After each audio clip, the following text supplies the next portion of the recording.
இஸ்லாம் என்ற இந்த மார்க்கத்தினுடைய கட்டுப்பாடு என்ன?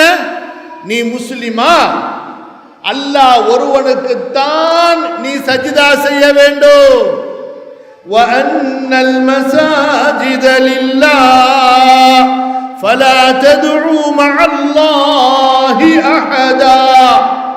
அல்லாஹ் ஒருவனிடத்தில் தான் நீ துஆ கேட்க வேண்டும், உன் தேவைகளை கேட்க வேண்டும். ஃபஸ்ஜுது லில்லாஹி வஅபுது வஸ்ஜுது வக்தரிப். சுஜூத் சிரம்பணிதல் அல்லாஹ்வுக்கு தான் செய்ய முடியும். எந்த கபருக்கும் எந்த தர்காவுக்கும் சஜ்தா செய்ய முடியாது. துஆ அல்லாஹ்விடத்தில் தான் கேட்க முடியும். உதுஊனி அஸ்தஜிப் லக்கும். எந்த ஒரு வழிபாட்டையும் அல்லாஹ் அல்லாத யாருக்கும் செய்ய முடியாது, செய்யக்கூடாது. இதுதான் இஸ்லாம். இஸ்லாம் அல்லாத ஏனைய மதங்கள், ஏனைய கொள்கை என்ன? யாரை வேண்டுமானாலும் வணங்கு, எதை வேண்டுமானாலும் வணங்கு, எப்படி வேண்டுமானாலும் வணங்கு. எந்த கட்டுப்பாடும் இல்லை, எந்த கொள்கையும் அங்கே இருக்காது. முதல் ஷஹாதாவிலே அல்லாஹ்விற்கு நாம் உலூஹியத்தை கொண்டு சாட்சி சொல்கிறோம். புரியுதுங்களாமா சகோதரிகளே? புரியுதா? புரிஞ்சுங்களா? கடைசியில் உள்ளவங்க வரைக்கும். இரண்டாவது ஷஹாதா என்ன சொல்கிறோம்? வஅஷ்ஹது அன்ன முஹம்மதர் ரசூலுல்லாஹ். அல்லாஹ்வுடைய தூதராக முஹம்மது ஸல்லல்லாஹு அலைஹி வஸல்லம் இருக்கிறார்கள். கவனிங்க, அல்லாஹ் யாரு? அல்லாஹ் யார்? ரப்புல் ஆலமீன். அல்லாஹ் யார்? ரப்புல் ஆலமீன். குல் அஊது பிரப்பின் நாஸ் மலிக்கின் நாஸ் இலாஹின் நாஸ். அல்லாஹ் யார்? எல்லா மக்களுடைய அரசன், எல்லா மக்களையும் படைத்து பரிபாலிக்கக்கூடிய பேர் அதிபதி, எல்லா மக்களும் வணங்க வேண்டிய ஒரே இறைவன். குல் அஊது பிரப்பின் நாஸ் மலிக்கின் நாஸ் இலாஹின் நாஸ். அல்லாஹு தஆலா அல்ஹம்துலில்லாஹி ரப்பில் ஆலமீன். அல்லாஹு தஆலா ரப்புல் ஆலமீன். ரசூலுல்லாஹி ஸல்லல்லாஹு அலைஹி வஸல்லம் யார்? ரசூலு ரப்பில் ஆலமீன். அந்த ரப்புல் ஆலமீனிடமிருந்து நமக்கு அனுப்பப்பட்ட தூதர் ரசூலுல்லாஹ். யாருங்க அம்மா, கவனிக்கிறீங்களா? ரசூலுல்லாஹி ஸல்லல்லாஹு அலைஹி வஸல்லம் யாரு? யார் அவங்க? அந்த ரப்புல் ஆலமீனிடமிருந்து நமக்கு அனுப்பப்பட்ட நபி, ரசூல். கவனிங்கம்மா. ஏமா இந்த முஹம்மது ஸல்லல்லாஹு அலைஹி வஸல்லம் ரசூலுல்லாஹ்வை அல்லாஹ் ஏன் அனுப்புனா? அவங்க பேர்ல மீலாது விழா கொண்டாடி நல்லா சாப்பிடுங்க, அவங்க பேர்ல நல்ல மௌலூத் வைபவம் வச்சு நல்ல சந்தோஷமா ஒரு வருஷத்துல விழா கொண்டாடுங்க. அதுக்கு அம்மா அனுப்பியிருக்கிறான் அல்லாஹு தஆலா ரசூல் ஸல்லல்லாஹு அலைஹி வஸல்லம் அவர்களை. அல்லாஹு தஆலா முஹம்மது ரசூலுல்லாஹ்வை ஏன் அனுப்பினான்? அல்லாஹ் என்ன சொல்கிறான்? வமா ஆதாகுமுர் ரசூலு ஃபகுதூஹ். எல்லா ஆயத்துக்கு நம்பர்லாம் நான் சொல்லுவேன், கவனிங்க.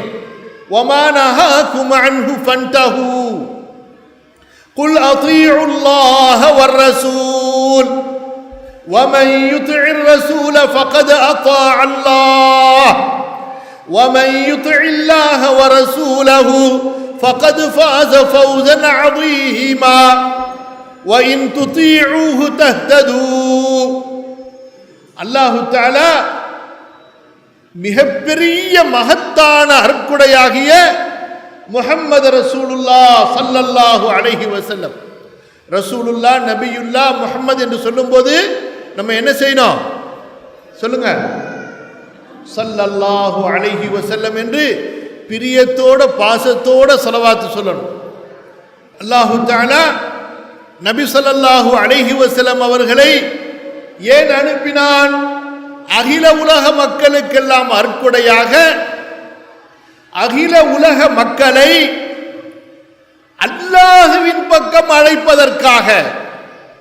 யா அய்யுஹன் நபிய்யு இன்னா அர்சல்னாக ஷாஹிதன் வ முபஷ்ஷிரன் வ நதீரா வ தாஇயன் இலல்லாஹி பிஇذنஹி வ சிராஜன் முனீரா. அல்லாஹு தஆலா ரசூலுல்லாஹி ஸல்லல்லாஹு அலைஹி வஸல்லம் அவர்களை அகில உலக மக்களுக்கு தூதராக அனுப்பினான், அவர்களை அல்லாஹ்வின் பக்கம் அழைப்பதற்காக. குல் ஹாதிஹி சபீலி அத்உ இலல்லாஹி அலா பஸீரத்தின் அன வ மன் இத்தபஅனி. அல்லாஹ்வுடைய தூதர் ஏன் அனுப்பப்பட்டார்கள் சொல்லுங்க பார்க்கலாம். ஏன் அனுப்பப்பட்டார்கள்? அல்லாஹ்வின் பக்கம் அல்லாஹ்வுடைய அடியார்களை அழைப்பதற்காக. புரியுதா? நம்பர் 1.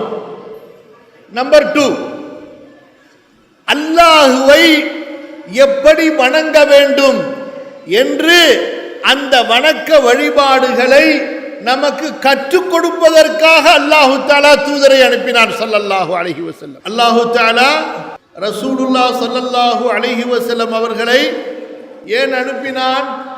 அல்லாஹுவின் பக்கம் அல்லாஹ்வுடைய அடியார்களை அழைப்பதற்காக.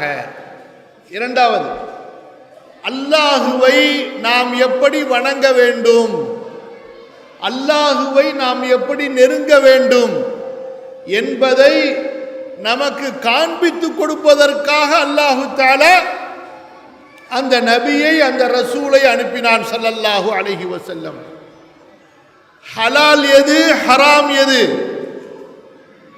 எது அல்லாஹ்விடத்தில் ஏற்றுக்கொள்ளப்பட்டது, எது அல்லாஹ்விடத்தில் மறுக்கப்பட்டது, ஒரு முஸ்லிம் எப்படி வாழ வேண்டும், எப்படி வாழக்கூடாது, எதை அவன் செய்ய வேண்டும், எதை அவன் செய்யக்கூடாது, இவற்றையெல்லாம் நமக்கு வழிகாட்டுவதற்காக, காண்பித்துக் கொடுப்பதற்காக, கற்றுக் கொடுப்பதற்காகத்தான் அல்லாஹு தஆலா அந்த ரசூலை, அந்த தூதரை அனுப்பினான் ஸல்லல்லாஹு அலைஹி வஸல்லம். கவனிங்க, எதற்காக அல்ல, அவர்களது பெயரை கூறி விழாக்கள் கொண்டாடுவதற்கோ, அவர்களது பெயரை சொல்லி கூட்டாக கொண்டாட்டங்கள் நடத்துவதற்கோ அல்ல, ஒரு மகத்தான உயர்ந்த நோக்கத்திற்காக அல்லாஹு தஆலா அந்த பரிசுத்தமான தூதரை அனுப்பினான். ஆகவேதான் மதிப்பிற்குரிய இஸ்லாமிய பெரியோர்களே, அல்லாஹு தஆலா அல் குர்ஆன்ல ஒரு வார்த்தையை கவனிங்க, ஒரு கட்டளையை பயன்படுத்துறான். நல்லா கவனிங்க. அத்தீஉ சொல்லுங்க பார்க்கலாம். அந்த வார்த்தை என்ன?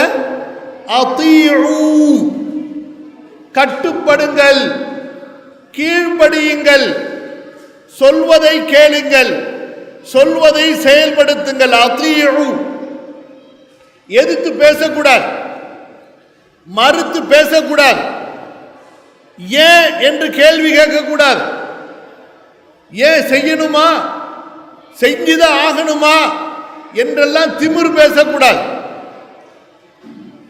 அவங்க சொல்லிட்டா நாம் செய்துதான் ஆகணும். அவங்க கட்டளை போட்டு விட்டால் நாம் கட்டுப்பட்டுத்தான் ஆகணும். அவர்களை மீற முடியாது, அவர்களை எதிர்த்து பேசக்கூடாது, அவர்களுக்கு முன்னாடி போயிடக்கூடாது, அவர்களுக்கு பின்னாடி தான் போகணும். யாருக்கு முன்னாடி போயிடக்கூடாது? ரசூலுல்லாஹ் ஸல்லல்லாஹு அலைஹி வஸல்லம் அவங்கள தாண்டி போயிடக்கூடாது. யா அய்யுஹல்லதீன ஆமனு லா துகத்திமு பைன யதையில்லாஹி வ ரசூலி. அல்லாஹ்வையும் ரசூலையும் மீறி முன்னே சென்று விடாதீர்கள். அல்லாஹ்வுடைய குர்ஆனுக்கு பின்னாடியும் ரசூலுல்லாஹி ஸல்லல்லாஹு அலைஹி வஸல்லமுடைய ஹதீஸுக்கு பின்னாடி இருங்க. அல்லாஹ்வுடைய வழிகாட்டலை முன்னாடி வைங்க, அல்லாஹ்வுடைய ரசூலுடைய ஸல்லல்லாஹு அலைஹி வஸல்லம் வழிகாட்டலை முன்னாடி வைங்க. அவர்களை மீறி எதையும் செய்து விடாதீர்கள், எதையும் சொல்லி விடாதீர்கள். இதாங்க நமக்கு இந்த மார்க்கத்துடைய அடிப்படை. இதற்கு தான் அல்லாஹு தஆலா அல் குர்ஆன்ல கவனிங்க, அத்தீஉ என்ன வார்த்தை அது? அத்தீஉ, கீழ்ப்படிந்து நடங்கள், கட்டுப்பட்டு நடங்கள் என்ற ஒரு மகத்தான வார்த்தையை அல்லாஹ் பயன்படுத்துறான். சஹாபாக்கள், அஸ்ஹாபுர் ரசூல், அவர்களை அல்லாஹு தஆலா ரலியல்லாஹு அன்ஹும் வரது அன்ஹு, அல்லாஹ் அவர்களை பொருந்தி கொண்டான், அவர்களும் அல்லாஹ்வை பொருந்தி கொண்டார்கள். உலாயிக அஸ்ஹாபுல் ஜன்னah, அவர்கள் சொர்க்கவாசிகள் என்ற அந்த தகுதியில் அல்லாஹு தஆலா அவர்களை ஏன் உயர்த்தினான் என்றால், அவர்கள் அல்லாஹ்வுக்கும் அல்லாஹ்வுடைய ரசூலுக்கும் கட்டுப்பட்டு கீழ்ப்படிந்து நடந்தார்கள். அல்லாஹ்வையோ அல்லாஹ்வுடைய தூதரையோ அவர்கள் மீற மாட்டார்கள், மீறியது இல்லை. மாற்று கருத்தை யோசிக்கவே மாட்டார்கள், தட்டி கழிப்பதை செய்யவே மாட்டார்கள். கட்டளையிட்டு விட்டால் உடனே அடிபணிந்து விடுவார்கள். அப்பேற்பட்ட ஒரு மகத்தான சமுதாயமாக அந்த கண்ணியத்திற்குரிய சஹாபா சமுதாயம் வாழ்ந்த காரணத்தால் அல்லாஹ் அவர்களுக்கு வெற்றியை கொடுத்தான், கண்ணியத்தை கொடுத்தான், ஆட்சியை கொடுத்தான். உலக மக்களை எல்லாம் ஆளக்கூடிய வல்லமையை அல்லாஹ் தஆலா அவர்களுக்கு கொடுத்தான்.